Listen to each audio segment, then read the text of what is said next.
All right, doing problem of the day, 18th of March. Oh no. Okay. 3070. Count submatrices with the top left element, and the sum being less than k. Okay, you are given a zero-indexed array, a matrix called grid, and an integer k. Return the number of submatrices that contain the top left matrix of the grid and have a sum less than or equal to what? That contain the top left element. Oh, I see. As in like, wait. Okay, yeah. So like you need to be anchored at the corner and then you make as many rectangles as you can. Okay. Interesting. I have ideas off the bat, but I don't want to jump the gun too much. Just to clarify, yeah, you have to be anchored at the top. So like there are 6 submatrices. Wait, so looking at this one, yeah, so like 7 anchor it and make sure that, 13, 7, 13, 16, those are all less than 18. The second you try another rectangle, which I think would just be, I guess, like if you've tried this 2 by 2, for example, you got 18 plus 7. So that's going to be bigger than 18. So same kind of vibes. I think my understanding is when they say contains the top left element, you have to use specifically that 7. Like, even if there was another 7 down here, you would have to use that 7, is my understanding. So, like, to test that, let's say we had, like, a 1 by 2, sorry, and they're both 7, and k is equal to 8. So I'll just try that test case just to, like, clarify, because I feel like, so it's 1 row, and the value is 8. So, yeah, assuming you need to definitely use this 7 always, then the answer should be 1. And I will return 1 as such. Let me just... It's a bit cheating, but I don't have an interviewer to ask these questions to, so here we are. Yeah, okay, so you have to use specifically the left. Okay. Okay, so my thinking is basically um let's take the 76361 example, right? I should give a title. This is POTD problem. What did I say? 3070. Okay, let's take this example of like, it was 2 rows, I think 4 columns. Yeah, 3 columns. Okay. So 6 over here, 6 over here, 6 over here, 7 over here. Was it 3 in 1? Yeah, okay. Here's my basic thinking, okay? I want to make prefix sums across each column, and I want to make prefix sums across each row. Okay, so this is me like taking some of the ideas from the last few problems I've done. 7, 13, 16, and then 6, 12, 13. So this is prefix on the rows, right? Counting across, like 7, and then 6 makes 13, and then plus another 3 makes 16, and then 6, another 6 makes 12, another 1 makes 13. That's my process, right? And then in the same vein, I want to do a similar idea with columns. So like 7, 13, 6, 12, 3, 4. So I took, for each column, I go 7, and then plus a 6 makes 13, 6, another 6 makes 12, 3, plus another 1 makes 4. So I'm like progressively counting or progressively summing up the numbers as I go down the columns. So this is like prefix calls. Okay, so basically my thinking is obviously the smallest matrix I can make is this one. So if that's like already too big, then that's going to be a problem. But we assume that, let's just, we are pretty confident that this will work. This will be less than the k value, which was 18. Yeah, right. So we start there. Now, let's say we sort of think, okay, what if I sort of postulate this matrix? How do I find that sum really quickly? Well, I just look up this, because it's 1 row, right? It's 1 row, and it's the sum of these 2 numbers, which I found doing that. And I can apply a similar idea here, like the sum of this is already stored here, so that's 16. So I kind of have those 3 matrices done. Now, let's say,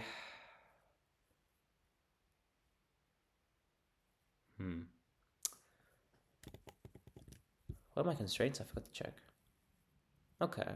M by N is 1,000, so you've got a million elements, which is like, yeah, so you kind of want a linear thing across all the elements. So if so I can like quickly figure out sort of one row sums, one column sums like that. Like what are the sum across the one row? What is the sum across the column? Like using these matrices. Now, the question then becomes, can I quickly figure out how big, for example,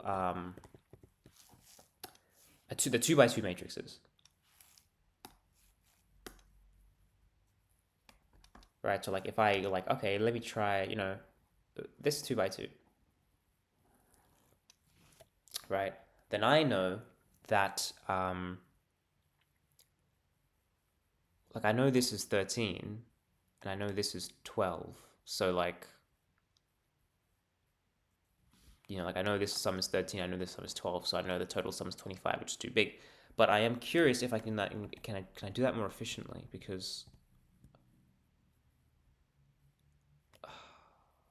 maybe I don't have to.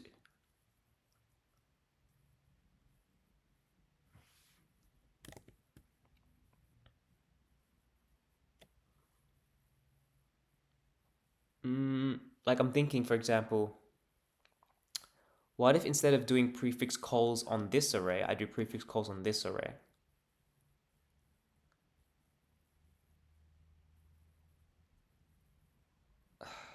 This is weird. Hang on, let me just postulate. Let me just test this. So like, this will still be 713 if I do 7 plus 6, and then I do 13 and then plus 12 makes 25, and then I do 16 and 13 makes 16 and then 29, right? So in essence, this will tell me the total sum of all the numbers, I believe, because it's like I've basically taken the sum of this entire row plus the sum of this entire row and added them together. So that'll give me the total number, yeah. And then this basically, did I just construct an array that tells me the number of elements? Like, sorry, the sum of all the elements? The sum of all the matrices? Like, hang on, I think I've just cracked it. From there, it's just a matter of finding all the numbers that are less than k, right? Like this, and this. That went way too quick. My brain didn't actually understand what I just did. I think because wait, what have I actually done? So this tells me the sum of a particular row, the sum of a particular row. So then by going down, like by doing the prefix column down these columns, this number, for example, this column is informing me, given, oh my gosh, okay, wait, it makes sense, but putting it into words is like tricky for me. So this is basically saying, given the first,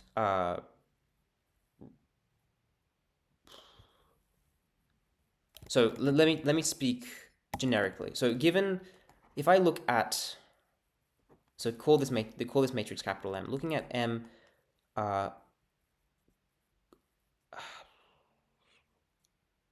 row I, column J, right?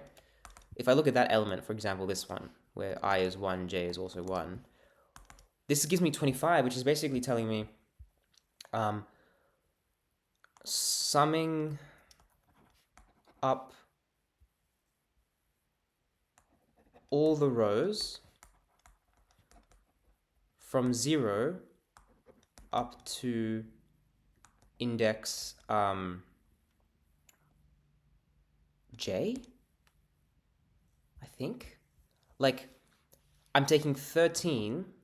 This 25 is saying I took this row and this row, added them together, and I got 25 in total, right? Because this tells me the sum of the row up to index 1. This tells me the sum of this row up to index 1. And then this final move told me, like going down, told me the total sum across those two rows. I wouldn't mind writing a more formal proof of this, but I think this will work. So we basically have something called, I don't even know what to call this. Maybe I can do it in place. Can I get away with doing it in place? Surely, right? I touch this element relies on this element, this relies on this element, this relies on this relies on this element, this relies on this element. I do that all the time, and then, yeah, I should be able to do it in place. So so I do two iterations. I traverse through the matrix twice, one for rows, one for columns, and then I do one more traversal to find all the numbers that are less than k, less than or equal to k. So for what am I doing? I'm going through each row, so I'll just say num rows equals the length of grid, num cols equals the length of grid at 0. For R in range num rows, for C in range num cols,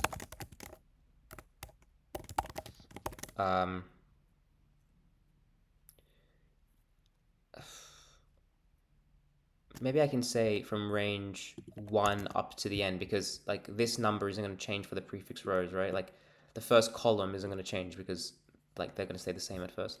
So from that range up to there, C, so the grid at this row, this column, is equal to, it's going to add on grid same row but the previous column. So for example, taking this value, figuring out the 13, I'm taking the 6 and I'm taking the previous sum, which was 7. Oh god. And then to get 16, I take the 3 and I take the previous value, which was 13. That will give me the cumulative sum across the board. So I do that for each thing, and then in a similar vein, to create this M array, like to make that final matrix, I have to go column by column. Maybe I don't actually have to, but for C in range 0 up to the num cols, for R in range 1 up to the num rows, grid at this is equal to grid at the previous row, same column. So like same kind of thing. To figure out the 13, I figure out what's the cumulative sum in the previous point and then add on, sorry, looking at the wrong thing. To figure out the 13, I take the previous sum and I add on the 6. Previous sum and then add on the 6. So same kind of thing. And then finally, for R in range rows, for C in range num cols, so my answer starts at 0.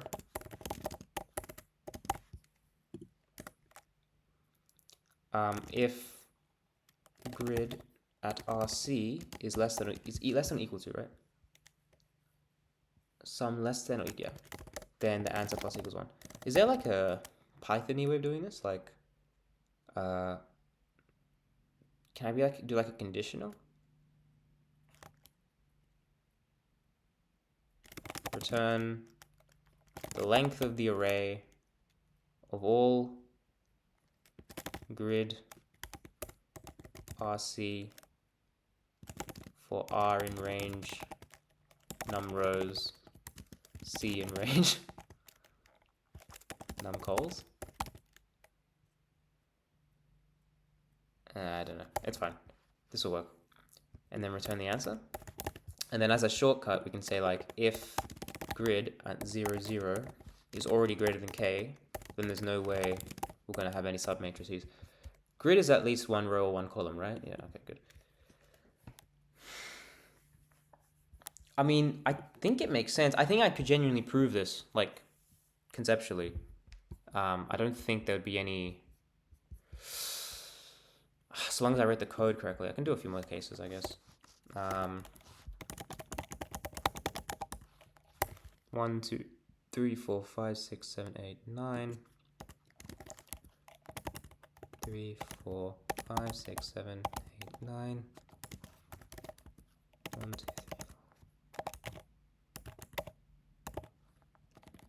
And the k value is 31.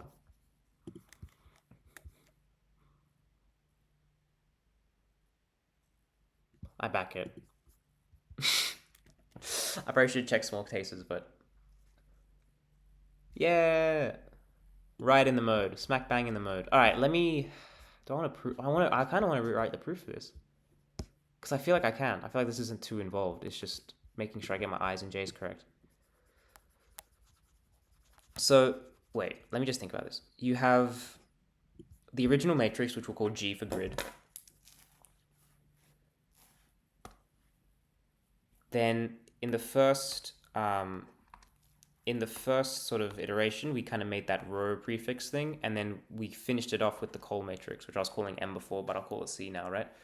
So the properties of G is it's like for each element, we just know that that's the element that exists, right? Like G is very straightforward. You look at that element, that's the element that exists. The property of R is basically saying, if I consider a particular row and a particular column, and I look at that element, that is telling me the sum from I equals, I equals 0 up to this particular column, I guess C minus 1, it's telling me G of that particular row and that element, like this element. It's the sum of all these elements across the column. That's what this is telling me. Then C is telling me it's the sum. Sorry, I wrote that wrong. C is telling me, looking at a particular row and a particular column in the C matrix, that final matrix, is telling me, well, going down the rows from 0 up to R minus 1, it tells me R of, what's it tell me? Wait, row of this row at this particular column, it's telling me I up and C. So then, really, it's telling RC, a C of RC, it's fine. This is really telling me that it's the sum of I equals 0 up to R minus 1 of, substitute the RIC using this expression. So it's a double sum, which is looking good. I equals, no, J. Oh god, this is what I mean. J equals 0. Okay, doing the substitution. So C is still A to C. C minus 1 of G R and then J. We're using J. So wait, there's no I. Oh yeah, wait, no, this should say R is I. Instead of R, we write I. Okay, so this is I. Which is exactly what we want, because what we're saying is, if we look at the C matrix, dot, dot, dot, dot, dot, dot, right? If we're looking at a particular element, and we look at the corresponding G matrix, or maybe, I think I messed up, hang on. 1, 2, 3, 4, 5, 1, 2, 3, 4, 5, no, it's the same, it's fine. It's, I think I picked the smack bang middle one. So if this is we'll say this is the G matrix, this is the C matrix. Looking at this element, C of RC, so this is my C and this is my R, little c that is, and this is my C, this is my little r. Looking at this element is the same thing as taking I from 0 up to R minus 1. Wait, did I mess up? Should I say R minus 1?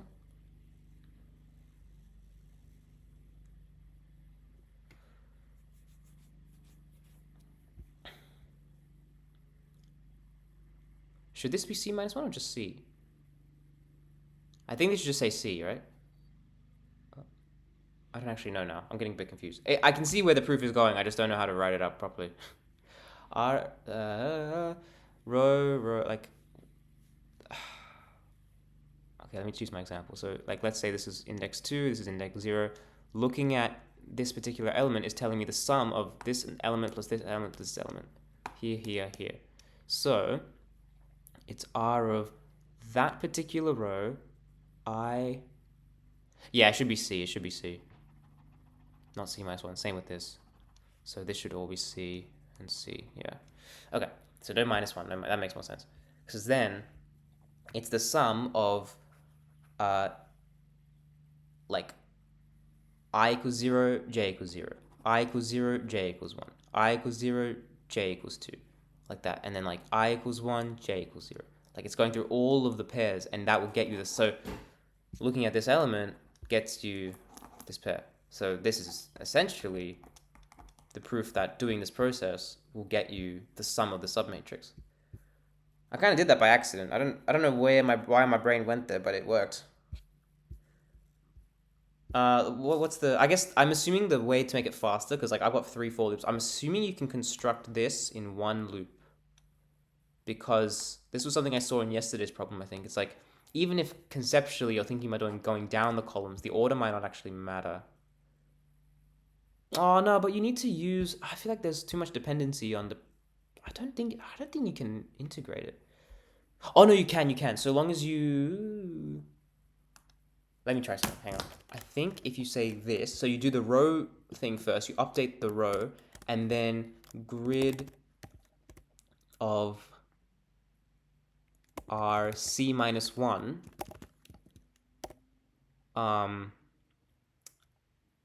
is equal to grid R minus 1 C minus 1. I think there might be issues with indices. That's the only thing, because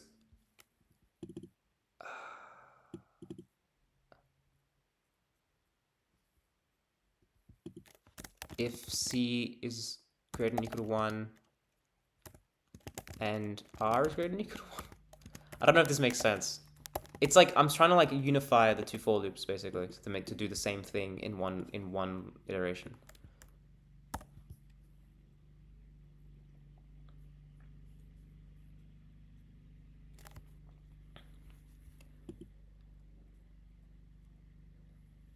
But what if C is equal to 0?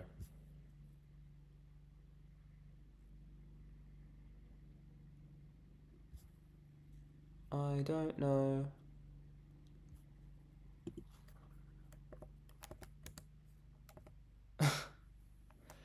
And then like maybe I can unify all 3 loops. Or answer equals 0, and then if I don't know, grid at RC. Oh, I don't know.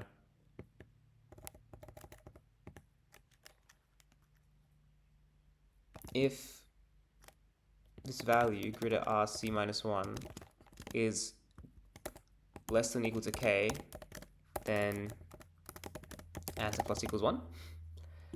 C is greater than or equal to 1, R is greater than or equal to 1. Then this will... Wait, is this... I don't even know what I'm doing. This is getting really convoluted because I've separated out the steps, but... I've conjoined the steps together, but... I think this works. No, actually, I have no idea.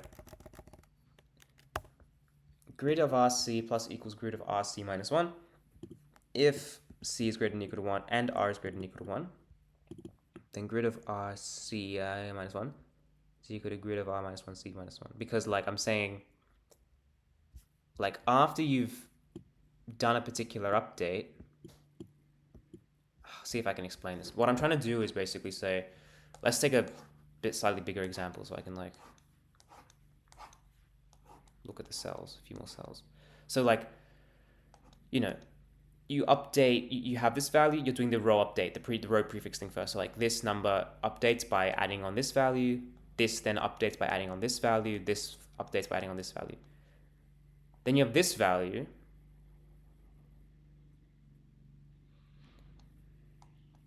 Okay, I think I know what I want.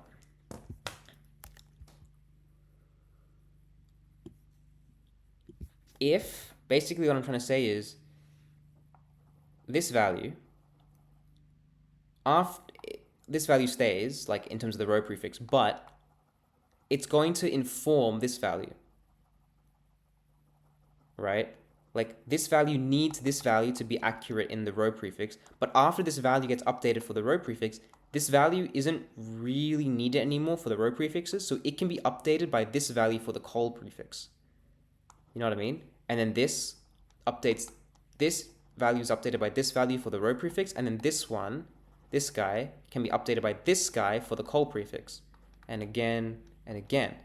And then this guy will stay the same for the row prefix, inform the update of this one, and then can use this guy who was already updated by this guy to update the call prefix. So I like, you know, that's kind of, that's what I'm going for. I just like, I tried to do it in my head, didn't really work. So I don't think I had to do that. After you do this, here's what I'll say. I think there's three cases. If you're in the very first column, if C is equal to 0, oh, that's the thing. I have to do this. So this.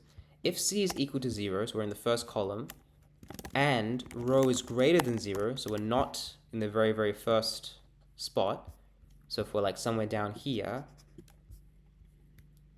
no, but I can't change it yet because I have to wait. I have to wait till after it informs the row. So wait, hang on. So maybe I was right. Hang on. If I care about, so if I know that column is greater than 0 at this point, then I can be like, grid at RC is, it's this line, yeah. Grid of RC is equal to the previous thing. And then after it's done that, I can say grid of the previous column, so same R but previous column, plus equals grid of upper column. So same C minus 1 upper column. And this is me saying if R is at least 1, then do this. But then the extra thing I want to do is like once like, you know, you do this thing of like, oh, this guy gets updated by this guy, and then this guy gets updated by this guy. This dude is the final value I want. So I can check, are you as the completely updated guy, once you're completely updated, and you'll be completely updated after your row prefix is done and you're in the first row, or your column prefix is done. So what am I saying?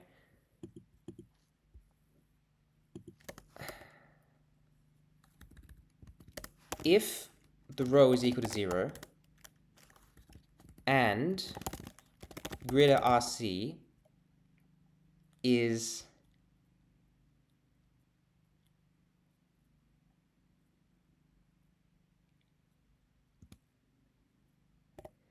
equal to is less than or equal to k, then answer plus equals 1. But the thing is, because column is starting at 1, I'm not checking the top left thing by itself. Else answer equals 1. So I'll initialize answer equals 0 and then do that. So answer starts at 1, and so then I've already counted the very top left as a matrix. If we're in the first row and this thing that we've just updated with the row prefix is less than or equal to k, then we know that this is a submatrix we can use. Otherwise, I can say else. I'll just say if. Otherwise, if R is greater than or equal to 1, then we can do the thingy, the row prefix thing, the column prefix update as well.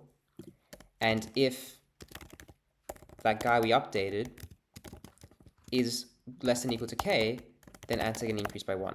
And I'm hoping that I have accurately updated all of the bits that I need to. I don't know if that made any sense. I'm basically doing the same thing twice. I'm just trying to like unify all the steps into one for loop. Ooh. Aw. There'll be some logic error somewhere. Both these, I mean, I could say elif actually, but that won't make a difference because these two cases were disjoint anyway. Grid of RC, I think this is right. I mean, this is the same line, right? So that can't be wrong. And then if R is equal to 0, if we're in the first row and grid of RC is less than or equal to k, grid of RC, like, yeah. Because we know that if R equals to 0, you're not going to have any column prefix update thing done because you're in the very first row. then you can increase the answer by 1. Otherwise, if you're in the in a row below, like down here somewhere, then after this dude helped update the next guy, he in turn can be updated by the guy above him. And then if after being updated by the guy above him, so the previous guy is updated by the guy above him, if this previous guy is less than or equal to k, then the answers should be increased by 1.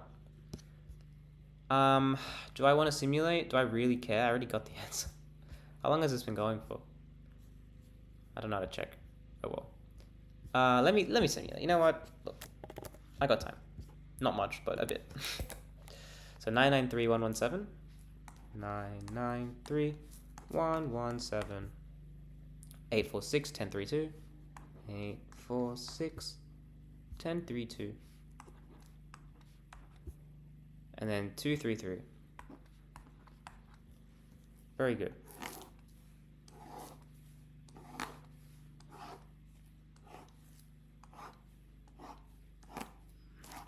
So by my code, my new code, we'll write the red prefixes. We'll say red is for the row prefix. So this becomes 18. This becomes 21, right? Because we're iterating by row first, and then for each row we're iterating by column. So this will become 18. This will become 21. This stays as 1 first, I think. If r is greater than or equal to if r is equal to 0, it's not. Oh wait, no, wait, this won't run because column starts at 1. So this will be updated by this to make 2. And then if the row is at least 1, grid of RC minus 1, this guy, you add on R minus 1, so 1 above C minus 1, so over here. So I think, and 10 means you've got column prefix, this should be 10. And what was the k value? 49. K is equal to 49. So in my mind, this guy would be selected, this guy would be selected, because again, r is equal to 0, so we would do the count. We would do the increments here.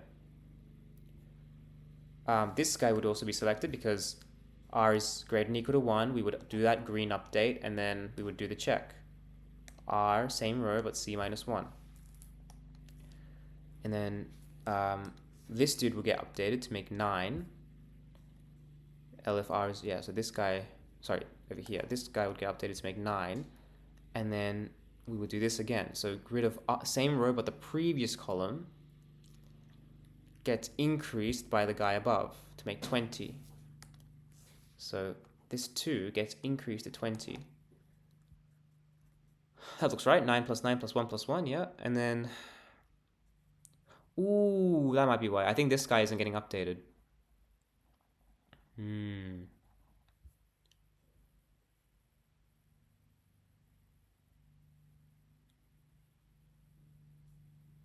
So like, I think I did an extra step. Because basically after I'm always checking the previous guy and updating his column, right? But this dude doesn't have a next guy to go to, so I think he just gets ignored. I think that's the issue. Yeah. So if the C is equal to numcols minus 1, then grid at RC, maybe if R is greater than or equal to 1 and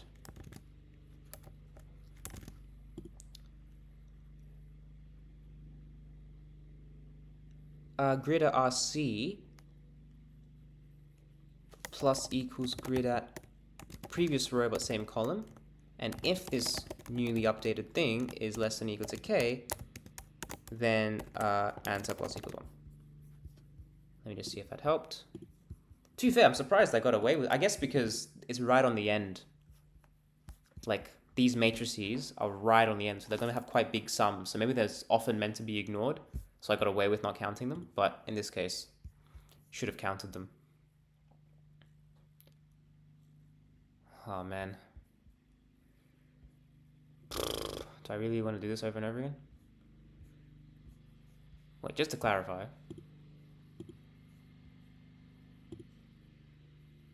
Okay, I did pass multiplications this time. 10, 6. Interesting. I guess, yeah, it's one column. That could be pretty weird. Oh, yeah, true. It basically ignored the entire for loop. Should I say it's just from 0?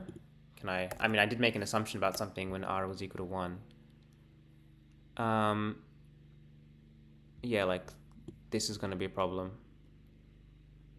Maybe I can just do a bunch of if statements. If c is at least 1, then do this update. If r is equal to 0 and c is greater than 0, because I've already counted the top left matrix. L if r is greater than or equal to 1.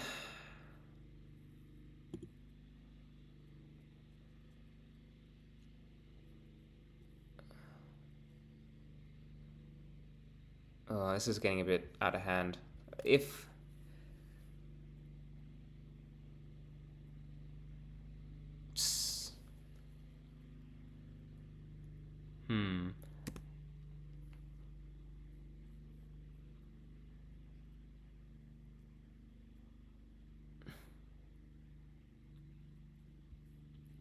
should I be like +1 or something, just to give myself a bit of room? And c is less than num cols.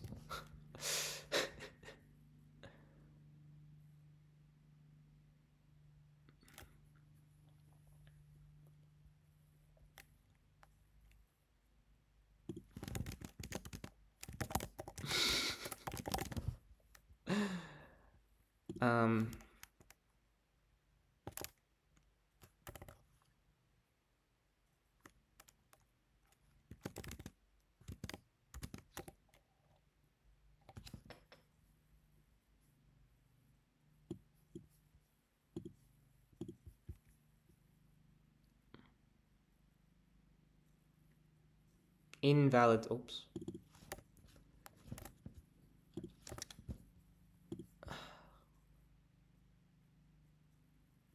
Yeah, okay.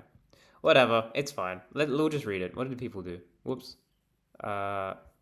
Submission, this one.